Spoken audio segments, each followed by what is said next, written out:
നമസ്കാരം. കേൾക്കാം ഇന്നത്തെ പത്രങ്ങൾ. മീഡിയ വൺ പോഡ്കാസ്റ്റിലേക്ക് സ്വാഗതം. കാതിലെത്തും പത്രങ്ങൾ. ഇന്ന് 2025 ജനുവരി 7 ചൊവ്വാഴ്ച. ഞാൻ എം ജയപ്രകാശ്. ചൈനയിൽ കഴിഞ്ഞ ആഴ്ച റിപ്പോർട്ട് ചെയ്ത ഹ്യൂമൺ മെറ്റന്യൂമോ വൈറസ് ഇന്ത്യയിൽ 5 കുഞ്ഞുങ്ങൾക്ക് സ്ഥിരീകരിച്ചു. ഇവരിൽ 2 പേർ ബംഗളൂരുവിലും ഒരാൾ ചെന്നൈയിലുമാണ്. സർവകലാശാലകളിലെ നിയമനത്തിൽ കരട് ചട്ടങ്ങൾ UGC പുറത്തിറക്കിയപ്പോൾ വൈസ് ചാൻസലർ നിയമനത്തിലുൾപ്പെടെ ഗവർണർക്ക് അധികാരമേറുമെന്ന വാർത്ത പത്രങ്ങളുടെ ഒന്നാം പേജിൽ പ്രാധാന്യത്തോടെയുണ്ട്. IC ബാലകൃഷ്ണൻ MLA ഉൾപ്പെടെയുള്ളവർക്കെതിരെ വെളിപ്പെടുത്തലുമായി NM വിജയന്റെ കത്തുകൾ പുറത്തുവന്നത് CPM ആയുധമാക്കുകയാണ്. ഛത്തീസ്ഗഡിൽ മാവോയിസ്റ്റുകൾ വാഹനം ബോംബ് വെച്ച് തകർത്ത് 8 പോലീസുകാർക്ക് വീരമൃത്യു. ജയിൽ മോചിതനായ PV അൻവർ UDFനോട് കൂടുതൽ അടുക്കുകയാണ്. ഇന്ത്യ വിരുദ്ധ നിലപാടിലൂടെ വിവാദം സൃഷ്ടിച്ച കനേഡിയൻ പ്രധാനമന്ത്രി ജസ്റ്റിൻ ട്രൂഡോ രാജിവെച്ചു. ലിബറൽ പാർട്ടി നേതൃസ്ഥാനവും ഒഴിഞ്ഞു. വാർത്തകളേറെയുണ്ട് ഇന്നത്തെ പത്രങ്ങളിൽ. നോക്കാം വിശദമായി. വൈസ് ചാൻസലർ നിയമനം, അധികാരം ചാൻസലർക്ക് എന്ന വാർത്ത മാതൃഭൂമിയുടെ പ്രധാന തലക്കെട്ടാണ്. രാജ്യത്തെ സർവകലാശാല വൈസ് ചാൻസലർമാരുടെയും അധ്യാപകരുടെയും അക്കാദമിക് സ്റ്റാഫുകളുടെയും നിയമനത്തിനും സ്ഥാനക്കയറ്റത്തിനുമുള്ള പരിഷ്കരിച്ച കരട് ചട്ടങ്ങൾ UGC പുറത്തിറക്കി. വൈസ് ചാൻസലർ നിയമനത്തിനുള്ള സെർച്ച് കമ്മിറ്റി അധ്യക്ഷനെ ചാൻസലർ, അതായത് കേരളത്തിൽ ഗവർണർ, നിർദ്ദേശിക്കും. 2ാമത്തെ അംഗത്തെ UGC ചെയർമാൻ നാമനിർദ്ദേശം ചെയ്യും. Syndicate, senate, executive council, board of management എന്നിങ്ങനെയുള്ള സമിതികൾക്ക് 3ാമത്തെ അംഗത്തെ നിർദ്ദേശിക്കാം. സർവകലാശാല VC നിയമനങ്ങളെ ചൊല്ലിയുള്ള ഗവർണർ സർക്കാർ പോരുകൾ രൂക്ഷമായ സാഹചര്യത്തിലാണ് പുതിയ കരട് ചട്ടം UGC ഇറക്കിയത്.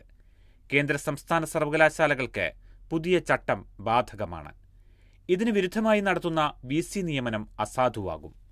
VC സ്ഥാനത്ത് 5 പേരുകൾ സെർച്ച് കമ്മിറ്റിക്ക് ചാൻസലറുടെ പരിഗണനയ്ക്ക് വിടാം. 5 വർഷത്തേക്കോ 70 വയസ്സ് തികയുന്നതുവരെയോ ആണ് നിയമനം. പുനർനിയമനത്തിനും ഈ മാനദണ്ഡങ്ങൾ ബാധകമാണ്. ലംഘിക്കുന്ന ഉന്നത വിദ്യാഭ്യാസ സ്ഥാപനങ്ങളെ UGCയുടെ പദ്ധതികളിൽ നിന്ന് ഒഴിവാക്കും. ബിരുദ ഓൺലൈൻ വിദൂര വിദ്യാഭ്യാസ കോഴ്സുകൾ വിലക്കും. ഉന്നത വിദ്യാഭ്യാസ സ്ഥാപനങ്ങളുടെ പട്ടികയിൽ നിന്ന് ഒഴിവാക്കുമെന്നും കേന്ദ്ര വിദ്യാഭ്യാസ മന്ത്രി ധർമ്മേന്ദ്ര പ്രധാൻ പുറത്തിറക്കിയ ചട്ടത്തിൽ പറയുന്നു. കരട് ചട്ടങ്ങളിൽ പൊതുജനങ്ങളുടെയും അക്കാദമിക് വിദഗ്ധരുടെയും അഭിപ്രായം UGC തേടി. കരാർ അധ്യാപക നിയമനത്തിലും മാറ്റം. കരാർ അടിസ്ഥാനത്തിലുള്ള അധ്യാപക നിയമനങ്ങൾ പരമാവധി 6 മാസത്തേക്കായിരിക്കും. സ്ഥിര നിയമന യോഗ്യതകൾ ബാധകം. സ്ഥിരം അധ്യാപകർക്ക് ലഭിക്കുന്ന ശമ്പളവും ആനുകൂല്യങ്ങളും. കരാർ അടിസ്ഥാനത്തിൽ പരമാവധി 10% അധ്യാപകരെ നിയമിക്കാമെന്ന 2018 മാനദണ്ഡം ഒഴിവാക്കി. PhD നേടിയ വിഷയത്തിനും UGC നെറ്റ് പരീക്ഷയിലെ മികവിനുമായിരിക്കും നിയമനത്തിൽ മുൻഗണന. മാധ്യമം ഒന്നാം പേജിലൂടെ കണ്ണോടിച്ചാൽ ഇന്ത്യയിൽ 5 പേർക്ക് HMPV, ആശങ്ക വേണ്ടെന്ന് ആരോഗ്യ മന്ത്രാലയം എന്ന വാർത്ത ഒന്നാം പേജിൽ തന്നെയുണ്ട്. രാജ്യത്ത് ഹ്യൂമൺ മെറ്റാന്യൂമോ വൈറസ് ബാധിതർ 5ആയി. ബംഗളൂരുവിലും ചെന്നൈയിലും 2 വീതവും അഹമ്മദാബാദിൽ 1 കേസുകളാണ് റിപ്പോർട്ട് ചെയ്തത്. വിവിധ ലക്ഷണങ്ങളോടെ ചികിത്സയ്ക്കെത്തിയ കുഞ്ഞുങ്ങളിൽ പതിവ് പരിശോധനകൾക്കിടയിലാണ് വൈറസ് ബാധ സ്ഥിരീകരിച്ചത്. ബംഗളൂരുവിൽ 3 മാസം പ്രായമുള്ള കുഞ്ഞ് രോഗം ഭേദമായി ആശുപത്രി വിട്ടു. 8 മാസം പ്രായമുള്ള മറ്റൊരു കുഞ്ഞിന്റെ ആരോഗ്യം മെച്ചപ്പെട്ടു വരികയാണ്. ചെന്നൈയിൽ രോഗം സ്ഥിരീകരിച്ച 2 കുട്ടികൾ സ്വകാര്യ ആശുപത്രികളിൽ ചികിത്സയിലാണ്. കുഞ്ഞുങ്ങളുടെ ആരോഗ്യനിലയിൽ ആശങ്കയില്ലെന്ന് ആരോഗ്യ മന്ത്രാലയം അറിയിച്ചു. HMPV കേസുകളിൽ ആശങ്കപ്പെടേണ്ട സാഹചര്യമില്ലെന്ന് Indian council four medical research വ്യക്തമാക്കി. ഇത് ഒരു പുതിയ രോഗബാധയല്ല. ഇന്ത്യയടക്കം ലോകരാഷ്ട്രങ്ങളിൽ മുൻപും വൈറസ് സാന്നിധ്യം കണ്ടെത്തിയിട്ടുണ്ട്. വൈറസ് വിദേശത്തു നിന്ന് എത്തിയതാവാമെന്ന അഭ്യൂഹങ്ങൾ കേന്ദ്ര ആരോഗ്യ മന്ത്രാലയം നിരാകരിച്ചു. ഇനിയൊരു ദുരന്ത വാർത്തയിലേക്കാണ്. ബസ് കൊക്കയിലേക്ക് മറിഞ്ഞ് 4 പേർ മരിച്ചു. KSRTC ബജറ്റ് ടൂറിസത്തിന്റെ ഭാഗമായി തീർത്ഥ യാത്രക്കാരുമായി പോയ ബസ് നിയന്ത്രണം വിട്ട് കൊക്കയിലേക്ക് മറിഞ്ഞ് 4 പേർ മരിച്ചു. കൊട്ടാരക്കര ഡിണ്ടിഗൽ ദേശീയപാതയിൽ പുല്ലുപാറയ്ക്ക് സമീപം തിങ്കളാഴ്ച രാവിലെ 6ഓടെയാണ് സംഭവം.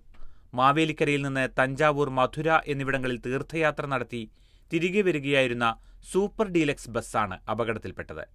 ആലപ്പുഴ മാവേലിക്കര പല്ലാരിമംഗലം കോട്ടയ്ക്കകത്ത് തെക്കതിൽ രമാമോഹൻ, തട്ടാരമ്പലം മറ്റം വടക്ക് കാർത്തിക വീട്ടിൽ അരുൺ ഹരി, സംഗീത് സോമൻ, ബിന്ദു നാരായണൻ എന്നിവരാണ് മരിച്ചത്. 34 യാത്രക്കാർ അടക്കം 37 പേരാണ് ബസ്സിലുണ്ടായിരുന്നത്. എല്ലാവർക്കും പരിക്കേറ്റു. സാരമായി പരിക്കേറ്റ 2 പേരെ കോട്ടയം മെഡിക്കൽ കോളേജിൽ പ്രവേശിപ്പിച്ചു. വളവിൽ നിയന്ത്രണം വിട്ട ബസ് ക്രാഷ് ബാരിയറിൽ ഇടിച്ചു തെന്നി 30 അടി താഴ്ചയിലേക്ക് മറിയുകയായിരുന്നു. ബ്രേക്ക് പോയത് മനസ്സിലാക്കിയ ഡ്രൈവർ ഹാൻഡ് ബ്രേക്ക് വലിച്ചു. വേഗം കുറഞ്ഞ് തെന്നിമാറി പിൻവശം റോഡിന് താഴേക്ക് മറിഞ്ഞു. മരങ്ങളിൽ തങ്ങി നിന്നതിനാൽ കൂടുതൽ ആഴത്തിലേക്ക് വീണില്ല. ഈ ഭാഗത്ത് 1000 അടിയിലേറെ താഴ്ചയുണ്ട്. മരിച്ചവരുടെ ആശ്രിതർക്ക് ആദ്യഘട്ടമായി 5 ലക്ഷം വീതം നൽകുമെന്നും ചികിത്സാ ചെലവ് വഹിക്കുമെന്നും മന്ത്രി KB ഗണേഷ് കുമാർ അറിയിച്ചു. ഛത്തീസ്ഗഡിൽ മാവോവാദി ആക്രമണം, 8 ജവാന്മാർക്ക് വീരമൃത്യു. ഛത്തീസ്ഗഡിലെ ബീജാപൂർ ജില്ലയിൽ മാവോവാദികളുടെ IED ആക്രമണത്തിൽ 8 ജവാന്മാർക്ക് വീരമൃത്യു. ഡിസ്ട്രിക്ട് റിസർവ് ഗാർഡിലെ ജവാന്മാരാണിവർ. വാഹനത്തിന്റെ ഡ്രൈവറും കൊല്ലപ്പെട്ടു. 2 വർഷത്തിനിടെ സുരക്ഷാസേനയ്ക്ക് നേരെ നടക്കുന്ന ഏറ്റവും വലിയ ആക്രമണമാണിത്. തിങ്കളാഴ്ച ഉച്ചയ്ക്ക് കുദ്രു പോലീസ് സ്റ്റേഷൻ പരിധിയിലെ അമ്പേലി ഗ്രാമത്തിലാണ് സംഭവം. ദന്തേവാഡയിൽ നിന്ന് മാവോവാദി വിരുദ്ധ ഓപ്പറേഷന് ശേഷം തിരിച്ചുവരികയായിരുന്ന ജവാന്മാരുടെ വാഹനം പൊട്ടിത്തെറിക്കുകയായിരുന്നു. 60 മുതൽ 70 കിലോ IED ഉപയോഗിച്ചാണ് സ്ഫോടനം നടത്തിയത്. സ്ഫോടനം നടന്ന ഇടം 10 അടി താഴ്ചയിൽ കുഴിഞ്ഞുപോയി. വാഹനം പൂർണ്ണമായും തകർന്നു. DRG ജവാന്മാർ സ്ഥിരം സഞ്ചരിക്കുന്ന പാതയിൽ IED നേരത്തെ സ്ഥാപിച്ചതാകാമെന്നാണ് പോലീസ് വിലയിരുത്തൽ. സംസ്ഥാന പോലീസിന്റെ പ്രത്യേക വിഭാഗമാണ് DRG. ഗോത്രവിഭാഗക്കാരും കീഴടങ്ങിയ മാവോവാദികളുമാണ് DRGയിൽ കൂടുതലുമുള്ളത്. ചെറുപ്പക്കാർക്ക് വോട്ടു ചെയ്യാൻ മടി. വോട്ടർ പട്ടികയിൽ പേര് ചേർക്കാനും വോട്ടു ചെയ്യാനുമുള്ള ചെറുപ്പക്കാരിലെ വിമുഖതയുടെ കാരണം കേരളം പരിശോധിക്കും. സർക്കാർ ഏജൻസിയെ ഉപയോഗിച്ച് നടത്തുന്ന പഠനത്തിന്റെ അടിസ്ഥാനത്തിൽ ബോധവൽക്കരണം നടത്തി മുഴുവൻ ചെറുപ്പക്കാരെയും തിരഞ്ഞെടുപ്പ് പ്രക്രിയയുടെ ഭാഗമാക്കുമെന്ന് മുഖ്യ തിരഞ്ഞെടുപ്പ് ഓഫീസർ ഡോക്ടർ രക്തൻ യു കേൽക്കർ പറഞ്ഞു. 2011 സെൻസസിന് ആനുപാതികമായി നിലവിലെ ജനസംഖ്യ 3,60,63,000 ആണ് കണക്കാക്കുന്നത്. ഇതിൽ 18-19 പ്രായമുള്ള 2,96,552 പേരാണ് വോട്ടർ പട്ടികയിലുള്ളത്. 20-29 പ്രായത്തിലുള്ളവർ 15.62%. ചെറുപ്പക്കാരിൽ പലരും വോട്ടർ പട്ടികയിൽ പേര് ചേർക്കുന്നില്ല. ചേർത്താലും വോട്ട് ചെയ്യാൻ താൽപ്പര്യപ്പെടാറുമില്ല. നിയമസഭാ തെരഞ്ഞെടുപ്പിന് മുൻപ് പരമാവധി പേരെ പട്ടികയിൽ ഉൾപ്പെടുത്തി തിരഞ്ഞെടുപ്പിന്റെ ഭാഗമാക്കുകയാണ് ലക്ഷ്യമെന്ന് CEO പറഞ്ഞു. കേരളത്തിന് പുറത്ത് പഠിക്കാനോ ജോലിക്കോ പോകുന്നവർ വോട്ട് ചെയ്യാൻ മാത്രമായി എത്താറില്ല. 30 വയസ്സിന് മുകളിൽ താഴെയുള്ള പ്രൊഫഷണലുകൾ ഉൾപ്പെടെയുള്ളവർക്കും താൽപ്പര്യമില്ലെന്നാണ് വിലയിരുത്തൽ. ട്രൂഡോ രാജിവെച്ചു. സ്വന്തം പാർട്ടിയിലും രാജ്യത്തും അനഭിമിതനായി തീർന്ന കനേഡിയൻ പ്രധാനമന്ത്രി ജസ്റ്റിൻ ട്രൂഡോ തിങ്കളാഴ്ച രാജിവെച്ചു. ഭരണകക്ഷിയായ ലിബറൽ പാർട്ടിയുടെ നേതൃസ്ഥാനവും അദ്ദേഹം ഒഴിഞ്ഞു. എന്നാൽ പാർട്ടി പുതിയ നേതാവിനെ തിരഞ്ഞെടുക്കുവോളം 2 പദവികളിലും അദ്ദേഹം തുടരും. ജനുവരി 27 ചേരേണ്ട പാർലമെന്റ് സമ്മേളനം മാർച്ച് 24 നീട്ടിവെക്കുന്നതായി രാജി പ്രഖ്യാപിച്ചുള്ള പ്രസംഗത്തിൽ ട്രൂഡോ പറഞ്ഞു. ട്രൂഡോയുടെ ഭരണത്തിന്റെ ആദ്യ നാളുകൾ ജനപ്രിയ ലിബറൽ നയങ്ങൾ ശ്രദ്ധേയമായിരുന്നു. എന്നാൽ കുടിയേറ്റത്തിന്റെ ഫലമായി സമീപകാലത്തുടലെടുത്ത ഭവന പ്രശ്നം ഉൾപ്പെടെയുള്ളവ അദ്ദേഹത്തെ അനഭിമതരാക്കി. ഇന്ത്യ വിരുദ്ധ നിലപാടുകളിലൂടെ വിവാദം സൃഷ്ടിച്ച പ്രധാനമന്ത്രി കൂടിയാണ് ജസ്റ്റിൻ ട്രൂഡോ. ഖാലിസ്ഥാൻ തീവ്രവാദികളെ പിന്തുണച്ച് ഇന്ത്യ വിരുദ്ധ നിലപാടെടുത്ത ട്രൂഡോ അന്താരാഷ്ട്ര തലത്തിൽ വിമർശനങ്ങൾക്ക് ഇരയായിരുന്നു. പാളിയ കുടിയേറ്റ നയം, ഭവന പ്രതിസന്ധി, വിലക്കയറ്റം തുടങ്ങി രാജ്യത്ത് തലവേദന സൃഷ്ടിച്ച പശ്ചാത്തലത്തിലാണ് ട്രൂഡോ രാജിവെക്കുന്നത് എന്നും വാർത്തയിൽ പറയുന്നു. ഓഫീസ് തകർത്തെന്ന കേസ് PV അൻവറിന് ജാമ്യം. നിലമ്പൂർ നോർത്ത് വനം ഡിവിഷൻ ഓഫീസ് അടിച്ചു തകർത്തെന്ന കേസിൽ 1-ാം പ്രതിയായ PV അൻവർ MLAക്ക് ജാമ്യം. നിലമ്പൂർ 1-ാം ക്ലാസ് ജുഡീഷ്യൽ മജിസ്ട്രേറ്റ് കോടതിയിൽ തിങ്കളാഴ്ച രാവിലെ നൽകിയ ജാമ്യാപേക്ഷയിൽ 5-നാണ് ജാമ്യം ലഭിച്ചത്. ഉത്തരവ് തവനൂർ സെൻട്രൽ ജയിലിൽ ലഭിച്ചതോടെ രാത്രി 8:30-യോടെ അൻവർ പുറത്തിറങ്ങി. 35,000 രൂപ വീതമുള്ള 2 ആൾജാമ്യത്തിലാണ് പുറത്തിറങ്ങിയത്. തനിക്ക് ധാർമ്മിക പിന്തുണ നൽകിയ UDF നേതാക്കളുടെ പേരെടുത്ത് നന്ദി പറഞ്ഞ അൻവർ പിണറായി വിജയനെതിരെ UDFുമായി കൈകോർക്കുമെന്നും വ്യക്തമാക്കി. ഞായറാഴ്ച എടവണ്ണ ഒതായിലെ വീട്ടിലെത്തിയാണ് പോലീസ് അൻവറിനെ അറസ്റ്റ് ചെയ്തത്. അർദ്ധരാത്രിയോടെ ജയിലിലെത്തിച്ച് അൻവറിന് ഒരു ദിവസം പൂർത്തിയാകും മുൻപേ പുറത്തിറങ്ങാനായി എന്നും വാർത്തയിൽ. പൊതുമുതൽ നശിപ്പിച്ച കേസിൽ കസ്റ്റഡിയിൽ വിട്ടുകിട്ടണമെന്ന പോലീസിന്റെ ആവശ്യം കോടതി തള്ളി. ജനപ്രതിനിധിയായ അൻവറിന് കർശന ജാമ്യവ്യവസ്ഥകളൊന്നും ആവശ്യമില്ലെന്നും കോടതി പറഞ്ഞു. ശനിയാഴ്ച രാത്രി കരുളായി ഉൾവനത്തിൽ മണി എന്ന ആദിവാസി യുവാവ് കാട്ടാനയുടെ ആക്രമണത്തിൽ കൊല്ലപ്പെട്ട സംഭവത്തിലായിരുന്നു ഞായറാഴ്ച അൻവറിന്റെ നേതൃത്വത്തിൽ പ്രതിഷേധിച്ചത്. നവീൻ ബാബുവിന്റെ മരണം CBI അന്വേഷണമില്ല. പ്രത്യേക സംഘത്തിന്റെ അന്വേഷണം ശരിയായ ദിശയിലെന്ന് ഹൈക്കോടതി. കണ്ണൂർ ADM ആയിരുന്ന നവീൻ ബാബുവിന്റെ മരണത്തിൽ CBI അന്വേഷണത്തിന് ഹൈക്കോടതി ഉത്തരവിട്ടില്ല. പ്രത്യേക സംഘത്തിന്റെ അന്വേഷണം ശരിയായ രീതിയിലല്ലെന്നും CBIയെ ഏൽപ്പിക്കണമെന്നും ആവശ്യപ്പെട്ട് ഭാര്യ K. മഞ്ജുഷ നൽകിയ ഹർജി ജസ്റ്റിസ് കൗസർ എടപ്പങ്ങലത്ത് തീർപ്പാക്കി. പ്രത്യേക സംഘത്തിന്റെ അന്വേഷണം ശരിയായ ദിശയിലാണെന്ന് കേസ് ഡയറി പരിശോധിച്ചതിൽ നിന്ന് ബോധ്യമായതായി വിലയിരുത്തിയാണ് ഉത്തരവ്. അതേസമയം കണ്ണൂർ റേഞ്ച് DIGയുടെ മേൽനോട്ടത്തിൽ നിഷ്പക്ഷവും സ്വതന്ത്രവുമായിരിക്കണം അന്വേഷണമെന്നും വേഗം പൂർത്തിയാക്കണമെന്നും ഉത്തരവിൽ നിർദ്ദേശമുണ്ട്. അന്വേഷണ പുരോഗതി ആഴ്ചതോറും DIGയെ അറിയിക്കണം. ഹർജിക്കാരിയെയും അറിയിക്കണം. നവീൻ ബാബുവിനെ കൊന്നു കെട്ടിത്തൂക്കിയതാണോ എന്ന ഹർജിക്കാരിയുടെ ആരോപണമടക്കം അന്വേഷിക്കണം. ADMന്റെ യാത്രയപ്പ് യോഗത്തിൽ കണ്ണൂർ ജില്ലാ പഞ്ചായത്ത് പ്രസിഡന്റായിരുന്ന PP ദിവ്യ അഴിമതിക്കാരനായി ചിത്രീകരിച്ച് പ്രസംഗിച്ചതിന് പിന്നാലെ ഒക്ടോബർ 15-നാണ് നവീൻ ബാബുവിനെ കണ്ണൂരിലെ ക്വാർട്ടേഴ്സിൽ മരിച്ച നിലയിൽ കണ്ടത്. ദിവ്യയ്ക്ക് ഉന്നത രാഷ്ട്രീയ സ്വാധീനമുള്ളതിനാൽ പോലീസിൽ നിന്ന് നിഷ്പക്ഷമായ അന്വേഷണം പ്രതീക്ഷിക്കുന്നില്ലെന്നും ആരോപിച്ചിരുന്നു. എന്നാൽ CBI അന്വേഷണം അനിവാര്യമാക്കുന്ന എന്തെങ്കിലും പിഴവ് ചൂണ്ടിക്കാട്ടാൻ ഹർജിക്കാരിക്ക് കഴിഞ്ഞിട്ടില്ലെന്ന് കോടതി നിരീക്ഷിച്ചു. ഡിവിഷൻ ബെഞ്ചിനെ സമീപിക്കുമെന്ന് മഞ്ജുഷ. CBI അന്വേഷണ ആവശ്യം അംഗീകരിക്കാതിരുന്ന ഹൈക്കോടതി വിധിക്കെതിരെ ഡിവിഷൻ ബെഞ്ചിനെ സമീപിക്കുമെന്ന് നവീൻ ബാബുവിന്റെ ഭാര്യ മഞ്ജുഷ. പ്രത്യേക സംഘത്തിന്റെ അന്വേഷണത്തിലെ പിഴവ് ചൂണ്ടിക്കാണിച്ചാണ് ഹൈക്കോടതിയെ സമീപിച്ചത്. മരണത്തിലേക്ക് നയിച്ചതിന്റെ യഥാർത്ഥ വസ്തുതകൾ തെളിയിക്കാൻ പോലീസിനായിട്ടില്ല. നീതി ലഭിക്കാൻ മുന്നോട്ടു പോകാൻ തന്നെയാണ് തീരുമാനമെന്നും അവർ പറഞ്ഞു. നിമിഷപ്രിയയുടെ വധശിക്ഷ പ്രസിഡന്റ് ശരിവച്ചിട്ടില്ലെന്ന് യമൻ എംബസി. പാലക്കാട് സ്വദേശി നിമിഷപ്രിയയുടെ വധശിക്ഷ യമൻ പ്രസിഡന്റ് ഡോക്ടർ റാഷദ് അൽ അലിമി ശരിവച്ചിട്ടില്ലെന്ന് ഡൽഹിയിലെ യമൻ എംബസി അറിയിച്ചു. ഹൂതികളുടെ അധീനതയിലുള്ള സനായിലെ ജയിലിലാണ് നിമിഷപ്രിയയുള്ളത്. കേസ് പൂർണ്ണമായും കൈകാര്യം ചെയ്യുന്നത് ഹൂതികളാണെന്നും റിപ്പബ്ലിക് ഓഫ് യമന്റെ ന്യൂഡൽഹി എംബസി വ്യക്തമാക്കി. നിമിഷപ്രിയയുടെ വധശിക്ഷ പ്രസിഡന്റ് ശരിവെച്ചതായ റിപ്പോർട്ടിന്റെ പശ്ചാത്തലത്തിലാണ് എംബസി നിലപാട് വ്യക്തമാക്കിയത്. 2017 ജൂലൈയിൽ യമനി പൗരനായ തലാൽ അബ്ദുമഹദിയെ കൊലപ്പെടുത്തി എന്ന കേസിലാണ് ശിക്ഷ. യമനുമായി ഇന്ത്യക്ക് നയതന്ത്ര ബന്ധമോ അവിടെ ഇന്ത്യൻ എംബസിയോ ഇല്ല. നിമിഷപ്രിയയ്ക്ക് സാധ്യമായ എല്ലാ സഹായവും ചെയ്യുമെന്ന് വിദേശകാര്യ മന്ത്രാലയം വ്യക്തമാക്കി. DCC ട്രഷററുടെ ആത്മഹത്യാക്കുറിപ്പ് പുറത്ത്. IC ബാലകൃഷ്ണൻ MLAയും ND അപ്പച്ചനും കോഴ വാങ്ങിയെന്ന് ആരോപണം. ആത്മഹത്യ ചെയ്ത വയനാട് DCC ട്രഷറർ NM വിജയന്റെ ആത്മഹത്യാക്കുറിപ്പ് കുടുംബം പുറത്തുവിട്ടു. കോൺഗ്രസ് നേതൃത്വത്തിലുള്ള ബാങ്കുകളിലെ നിയമനത്തിനായി IC ബാലകൃഷ്ണൻ MLAയും DCC പ്രസിഡന്റ് ND അപ്പച്ചനും ലക്ഷങ്ങൾ കോഴ വാങ്ങിയെന്നതുൾപ്പെടെയുള്ള ഗുരുതര ആരോപണങ്ങളാണ് കുറിപ്പിലുള്ളത്. കുടുംബത്തിനായി എഴുതിയ കുറിപ്പും KPCC പ്രസിഡന്റ് K. സുധാകരന് എഴുതിയ 8 പേജുള്ള കുറിപ്പുമാണ് കുടുംബം തിങ്കളാഴ്ച പുറത്തുവിട്ടത്. KPCC president K. സുധാകരൻ, പ്രതിപക്ഷ നേതാവ് VD സതീശൻ, രാഹുൽ ഗാന്ധി, പ്രിയങ്ക ഗാന്ധി എന്നിവർക്ക് NM വിജയൻ കത്തെഴുതിയതായി മകൻ വിജേഷ് പറഞ്ഞു. KPCC പ്രസിഡന്റിനും പ്രതിപക്ഷ നേതാവിനും മരണശേഷം കുടുംബം കത്ത് എത്തിച്ചു നൽകി. 10 ദിവസത്തിനു ശേഷം നേതാക്കളിൽ നിന്ന് അനുകൂല നടപടികൾ ഉണ്ടായില്ലെങ്കിൽ കത്ത് പോലീസിലും മാധ്യമങ്ങൾക്കും കൈമാറണമെന്നും കുറിപ്പുകളിൽ ഉണ്ടായിരുന്നു. ഇതുപ്രകാരമാണ് തങ്ങൾ കുറിപ്പ് പുറത്തുവിട്ടതെന്നും മകൻ പറഞ്ഞു. ക്രിസ്മസ് ദിവസം വിഷം കഴിച്ച നിലയിൽ കാണപ്പെട്ട NM വിജയനും മകൻ ജിജേഷും 27 രാത്രിയാണ് കോഴിക്കോട് മെഡിക്കൽ കോളേജിൽ ചികിത്സയിലിരിക്കെ മരിച്ചത്.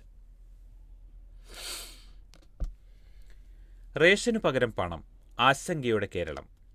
കേന്ദ്ര സർക്കാർ നിർബന്ധത്തിനു വഴങ്ങി റേഷൻ മസ്റ്ററിംഗ് നടത്തിയെങ്കിലും ഭക്ഷ്യവിഹിതത്തിൽ ആശങ്കപ്പെട്ട് കേരളം.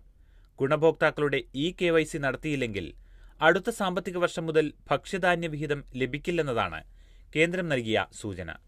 ഇതിനു പുറമെ മഹാരാഷ്ട്ര മാതൃകയിൽ ഭക്ഷ്യധാന്യത്തിനു പകരം റേഷനുള്ള പണം ഗുണഭോക്താക്കളുടെ ബാങ്ക് അക്കൗണ്ടിൽ നൽകുന്ന പദ്ധതി അണിയറയിലുണ്ടെന്നാണ് കേരളത്തെ അലട്ടുന്ന പ്രശ്നം.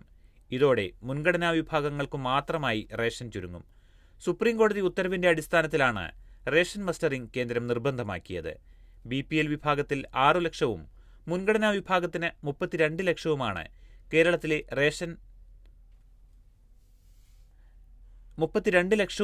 കേരളത്തിലെ റേഷൻ ഗുണഭോക്താക്കളുടെ എണ്ണം. ഇതിൽ 95% മസ്റ്ററിംഗ് പൂർത്തിയായി. മറ്റു സംസ്ഥാനങ്ങൾ ഇതിനേക്കാൾ പിന്നിലായതിനാൽ കഴിഞ്ഞ ഡിസംബർ 31 എന്നത് മാർച്ച് 31 വരെ നീട്ടുമെന്നാണ് പ്രതീക്ഷ.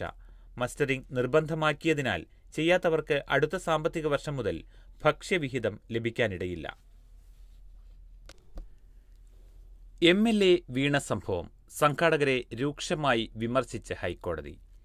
ഉമാ തോമസ് MLA വീഴാനിടയായ കലൂർ അന്താരാഷ്ട്ര സ്റ്റേഡിയത്തിലെ നൃത്തപരിപാടിയുടെ സംഘാടകർക്ക് ഹൈക്കോടതിയുടെ രൂക്ഷ വിമർശനം.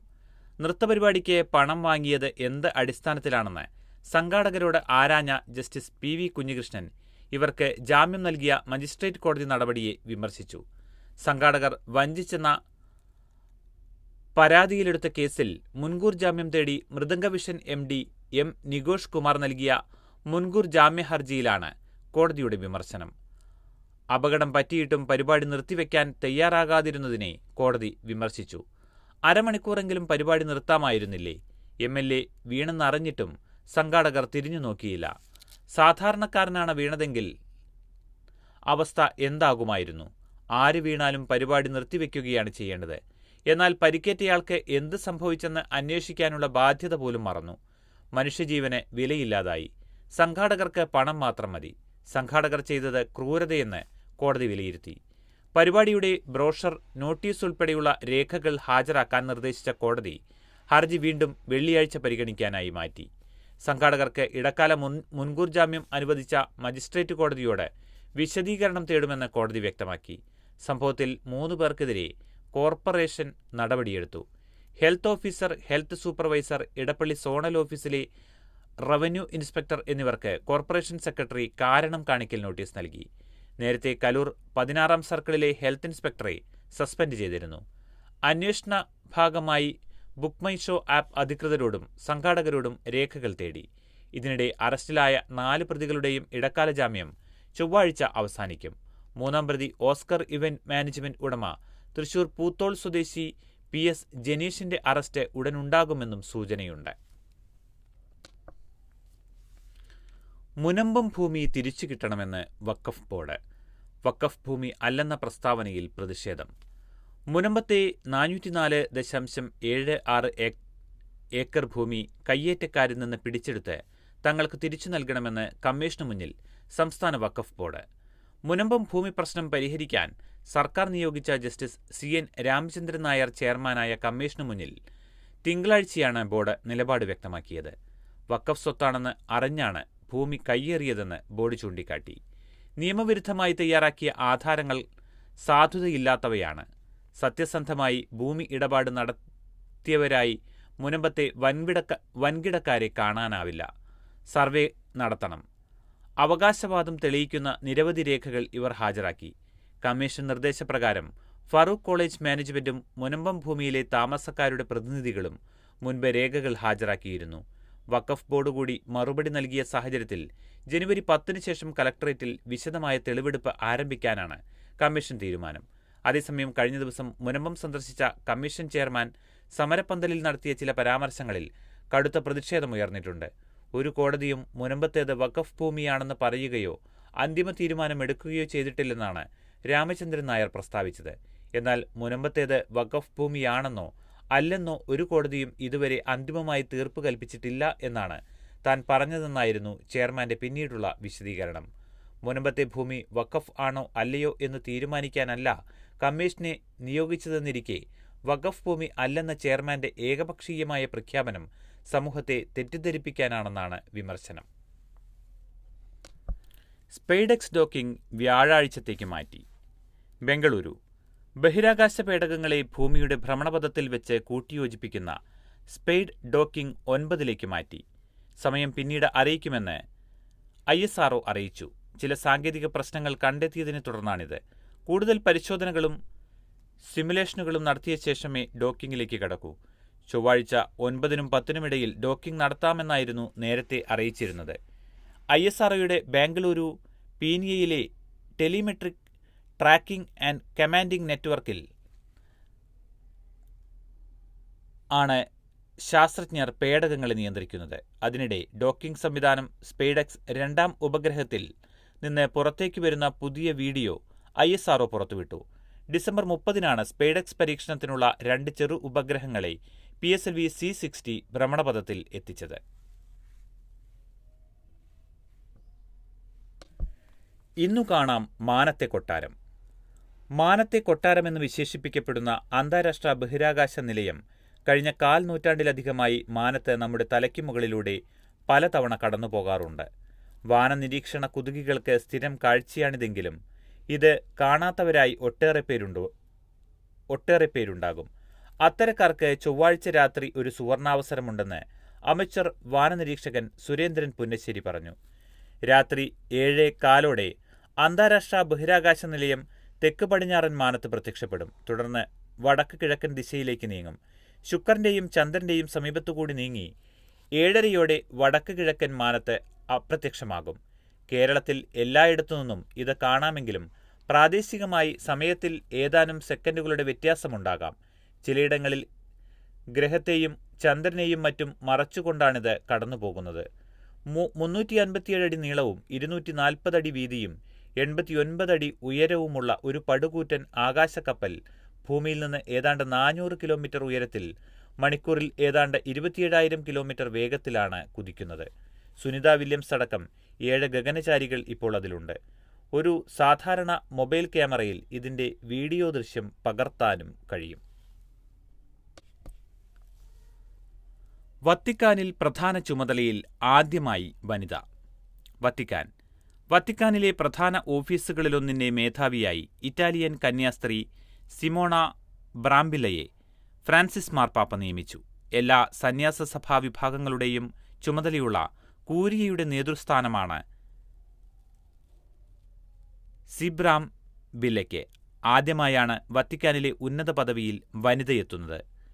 ദൈവശാസ്ത്രവുമായി ബന്ധപ്പെട്ട കാര്യങ്ങളിൽ സിബ്രാംബില്ലയെ സഹായിക്കാൻ കർദിനാൾ ഏഞ്ചൽ ഫെർണാണ്ടസ് ആർട്ടിമേയെയും നിയമിച്ചു. ദിവ്യബലിയർപ്പിക്കൽ ഉൾപ്പെടെ ചില കൂദാശാ കർമ്മങ്ങൾ പ്രിഫെക്റ്റ് ചെയ്യേണ്ടതുണ്ട്. നിലവിൽ ഇതിന് പുരോഹിതന്മാർക്കു മാത്രമേ അധികാരമുള്ളൂ എന്നതിനാൽ കൂടിയാണ് കർദിനാൾ ആർട്ടിമേയുടെ നിയമനം. കോൺസലേറ്റ മിഷണറീസ് സന്യാസ സഭാംഗമാണ് നഴ്സായ ബ്രാംബില്ല. പുരോഹിതരാക്കാതെ തന്നെ വനിതകളെ കത്തോലിക്ക സഭയുടെ നേതൃസ്ഥാനങ്ങളിലേക്ക് കൊണ്ടുവരാമെന്നതിന് ഫ്രാൻസിസ് മാർപ്പാപ്പ നൽകുന്ന ഉദാഹരണമായാണ് സി ബ്രാംബില്ലയുടെ നിയമനത്തെ വിലയിരുത്തുന്നത്.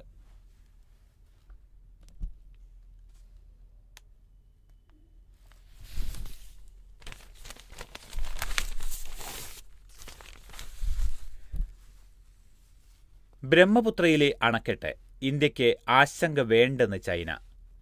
ഇന്ത്യൻ അതിർത്തിയോട് ചേർന്ന് ടിബറ്റിനു സമീപം ബ്രഹ്മപുത്ര നദിയിൽ പണിയുന്ന ബ്രഹ്മാണ്ഡ അണക്കെട്ട് ഇന്ത്യയിലേക്കും ബംഗ്ലാദേശിലേക്കുമുള്ള നീരൊഴുക്കിനെ ബാധിക്കില്ലെന്ന് ചൈന. ശാസ്ത്രീയമായ അവലോകനത്തിന് ശേഷമാണ് അണക്കെട്ട് പണിയാൻ തീരുമാനിച്ചതെന്നും ചൈനീസ് വിദേശകാര്യ മന്ത്രാലയ വക്താവ് ഗുവോ ജിയാക്കുൻ പറഞ്ഞു. ടിബറ്റിനോട് ചേർന്ന് ഹിമാലയ നിരകളിൽ അണകെട്ടാനുള്ള പദ്ധതിക്ക് കഴിഞ്ഞ മാസമാണ് ചൈന അംഗീകാരം നൽകിയത്. അരുണാചൽ പ്രദേശിലേക്കും അവിടെ നിന്ന് ബംഗ്ലാദേശിലേക്കും ബ്രഹ്മപുത്ര തിരിയുന്നിടത്താണ് ലോകത്തിലെ ഏറ്റവും വലിയ അണക്കെട്ട് ചൈന പണിയുന്നത്. $13,700 കോടി ഇതിന് ചെലവ് കണക്കാക്കുന്നത്. ഹിമാലയത്തിൽ ഭൂകമ്പ സാധ്യതയേറിയ മേഖലയാണ് പദ്ധതി പ്രദേശം. അണക്കെട്ടുപണി ഇന്ത്യ നിരീക്ഷിക്കുമെന്നും രാജ്യതാൽപര്യം സംരക്ഷിക്കുന്നതിനു വേണ്ട ആവശ്യ നടപടിയെടുക്കുമെന്നും വിദേശകാര്യ വക്താവ് രൺധീർ ജയ്സ്വാൾ പറഞ്ഞു. ഇനി ഗസയിലേക്കാണ്. മോചിപ്പിക്കുന്ന 34 ബന്ദികളുടെ പട്ടിക പുറത്തുവിട്ട് ഹമാസ്. ദോഹയിൽ നടക്കുന്ന ഗസ വെടിനിർത്തൽ ചർച്ചയിൽ വീണ്ടും ഭിന്നതയുണ്ടായതായി സൂചന. ഗസ വെടിനിർത്തൽ കരാർ യാഥാർത്ഥ്യമായാൽ ആദ്യഘട്ടമായി മോചിപ്പിക്കുന്ന 34 ബന്ദികളുടെ പട്ടിക പുറത്തുവിട്ട് ഹമാസ്. 10 സ്ത്രീകളും 11 പുരുഷന്മാരും കുട്ടികളും ഇവരിൽ ഉൾപ്പെടും. എന്നാൽ വെടിനിർത്തുകയും ഗസയിൽ നിന്ന് പൂർണ്ണമായി സൈന്യം പിന്മാറുകയും ചെയ്യുമെന്ന് ഉറപ്പു നൽകിയാൽ മാത്രമേ ബന്ദികളെ വിട്ടയക്കൂവെന്ന് ഹമാസ് ഉദ്യോഗസ്ഥർ പറഞ്ഞതായി റോയിറ്റേഴ്സ് വാർത്താ ഏജൻസി റിപ്പോർട്ട് ചെയ്തു. ഹമാസ് നിർദ്ദേശങ്ങൾ അംഗീകരിക്കാൻ തയ്യാറല്ലാത്ത ഇസ്രായേൽ ഇപ്പോഴും പിടിവാശി തുടരുകയാണെന്നും ഉദ്യോഗസ്ഥൻ വ്യക്തമാക്കി. അതേസമയം ഖത്തറിന്റെയും ഈജിപ്തിന്റെയും മധ്യസ്ഥതയിൽ ദോഹയിൽ നടക്കുന്ന ഗസ വെടിനിർത്തൽ ചർച്ചയിൽ വീണ്ടും ഭിന്നതയുണ്ടായതായാണ് വിവരം.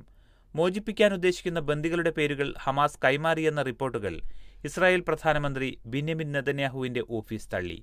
മാധ്യമങ്ങളിൽ പ്രസിദ്ധീകരിച്ച ബന്ദികളുടെ പേരുകൾ ഹമാസ് ഇസ്രായേലിന് നൽകിയതല്ല, മറിച്ച് ഇസ്രായേൽ മധ്യസ്ഥർക്ക് കൈമാറിയതാണ്. പട്ടികയിലുള്ള ബന്ദികളുടെ നിലവിലെ അവസ്ഥയെക്കുറിച്ച് ഹമാസിൽ നിന്ന് ഒരു മറുപടിയും ലഭിച്ചിട്ടില്ലെന്നും പ്രസ്താവനയിൽ പ്രതികരിച്ചു. ജനുവരി 20-ന് ഡൊണാൾഡ് ട്രംപ് US പ്രസിഡന്റായി അധികാരമേൽക്കുന്നതിനു മുൻപ് വെടിനിർത്തൽ കരാർ യാഥാർത്ഥ്യമാക്കാനാണ് കഴിഞ്ഞയാഴ്ച വീണ്ടും ചർച്ചയ്ക്ക് തുടക്കമിട്ടത്. ഗസയിൽ വംശഹത്യ തുടരുന്ന ഇസ്രായേലിനുമേൽ വെടിനിർത്തലിന് സമ്മർദ്ദം ചെലുത്തുന്നതിനാണ് ബന്ദികളുടെ പേരുകൾ ഹമാസ് പുറത്തുവിട്ടതെന്നാണ് സൂചന. വെസ്റ്റ് ബാങ്കിൽ ബസ്സിന് നേരെ വെടിവെപ്പ്, 3 മരണം. Tel Aviv. അതിവിഷ്ട വെസ്റ്റ് ബാങ്കിൽ ഇസ്രായേലികൾ സഞ്ചരിച്ച ബസ്സിന് നേരെയുണ്ടായ വെടിവെപ്പിൽ 3 പേർ കൊല്ലപ്പെട്ടു, 6 പേർക്ക് പരിക്കേറ്റു. ഫലസ്തീൻ ഗ്രാമമായ അൽഫുൻദുക്കിലെ പ്രധാന റോഡിലാണ് വെടിവെപ്പുണ്ടായത്.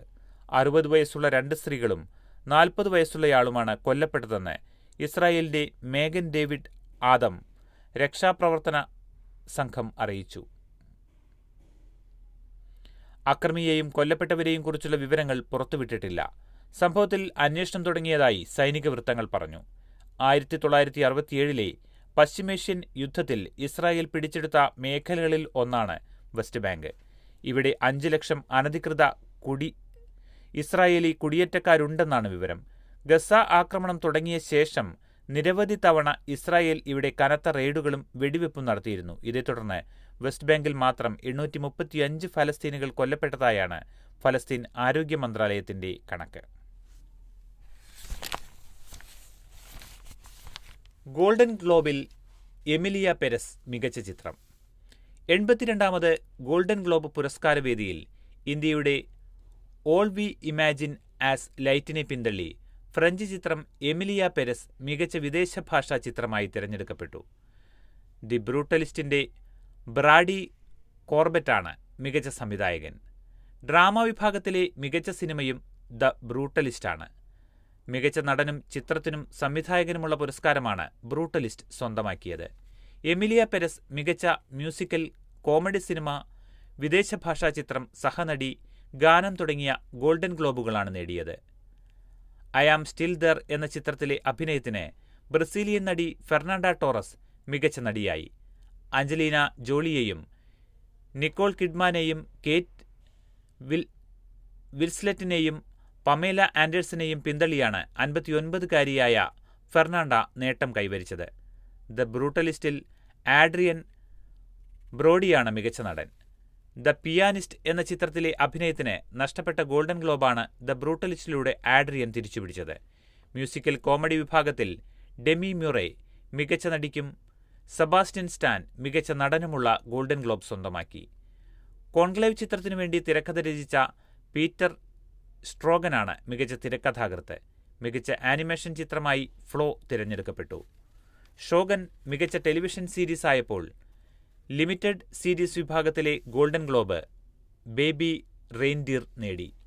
മികച്ച വിദേശ ഭാഷാ ചിത്രം, സംവിധാനം തുടങ്ങിയ വിഭാഗങ്ങളിലാണ് ഓൾ വി ഇമാജിൻ ആസ് ലൈറ്റിന് നാമനിർദ്ദേശം ലഭിച്ചിരുന്നത്. സംവിധാനത്തിനുള്ള ഗോൾഡൻ ഗ്ലോബ് നാമനിർദ്ദേശം ലഭിച്ച ആദ്യ ഇന്ത്യക്കാരിയാണ് Payal Kapadia. Edward Berger, Brady Corbet, Coralie Fargeat, Jacques ഓഡിയാർഡിനോടുമായിരുന്നു പായൽ മത്സരിച്ചത്. യൂനിനെ അറസ്റ്റ് ചെയ്യാൻ പോലീസ് സഹായം തേടി അന്വേഷണ സംഘം. സോൾ. പട്ടാള നിയമം പ്രഖ്യാപിച്ചതിനെ തുടർന്ന് അന്വേഷണം നേരിടുന്ന ദക്ഷിണ കൊറിയൻ പ്രസിഡന്റ് യൂൻ സുക് യോലിനെ കസ്റ്റഡിയിലെടുക്കാൻ പോലീസിന്റെ സഹായം തേടി അന്വേഷണ ഉദ്യോഗസ്ഥർ. യൂനിനെ അറസ്റ്റ് ചെയ്യാനുള്ള വാറന്റിന്റെ കാലാവധി അവസാനിക്കാൻ മണിക്കൂറുകൾ മാത്രം ബാക്കിയിരിക്കെയാണ് പോലീസുമായി അന്വേഷണ സംഘം ചർച്ച ചെയ്തത്. പുതിയ അറസ്റ്റ് വാറന്റിനായി അന്വേഷണ സംഘം വീണ്ടും കോടതിയെ സമീപിക്കുമെന്ന് പോലീസ് അറിയിച്ചു. കഴിഞ്ഞ ചൊവ്വാഴ്ചയാണ് സോളിലെ പടിഞ്ഞാറൻ ജില്ലാ കോടതി അറസ്റ്റ് വാറന്റ് പുറപ്പെടുവിച്ചത്. ചോദ്യം ചെയ്യലിന് ഹാജരാകാൻ വിസമ്മതിച്ചതോടെയായിരുന്നു കോടതി ഉത്തരവ്. ഇതേ തുടർന്ന് കസ്റ്റഡിയിലെടുക്കാൻ യൂനിന്റെ വസതിയിലെത്തിയ അന്വേഷണ ഉദ്യോഗസ്ഥരെ സുരക്ഷാ സംഘം തടയുകയായിരുന്നു. രാജ്യത്ത് കലാപമുണ്ടാക്കാനുള്ള നീക്കത്തിന്റെ ഭാഗമായാണ് യൂൻ പട്ടാള നിയമം പ്രഖ്യാപിച്ചതെന്ന കേസിലാണ് അഴിമതി വിരുദ്ധ ഏജൻസി അന്വേഷണം നടത്തുന്നത്. ഇതോടെ ഇന്നത്തെ കാതിലെത്തും പത്രങ്ങൾ സമാപിക്കുന്നു. ഇനി നാളെ. നന്ദി, നമസ്കാരം.